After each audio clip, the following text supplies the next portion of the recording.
Welcome to this Xtralis instructional video on the VESDA-E series VES detector on how to connect the field wiring to the relays, VESDA-net and power.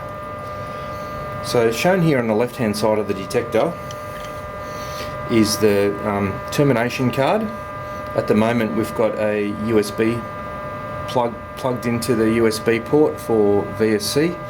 We've got our VESDA-net cabling here, VESDA-net A and B, followed by power in and power out. So if the detector is in standalone mode, you leave these jumper links in that are supplied by the factory.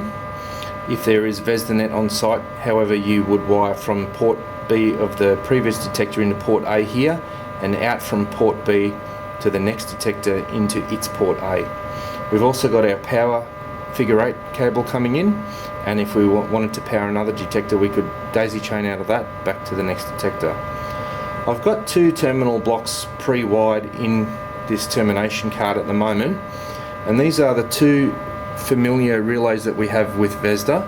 Is the fault relay, relay number 3, the urgent fault relay, which is energized on power up, hence the reason why I've wired two common and normally open terminals. This will be powered in its normal state, so common and normally open will actually give you a closed circuit when the detector is fault free. I've also got wiring into the Fire 1 contact, which is relay 6 on the top right hand side here. This relay is not configurable and it is the general Fire 1 alarm relay for the detector. Now there are another 10 relays available down here, which are single pole relays with a common and normally open terminal available, and these relays can be assigned using the VSC configuration software to various functions like alarms per sector if required. The terminal blocks look like this, and they can be pre-wired and then inserted into the appropriate relay that is assigned. So for example, if I knew that relay 7 was going to be used for sector 2 Fire 1 alarm, I could simply program that relay, pre-wire this terminal and plug it in to relay 7,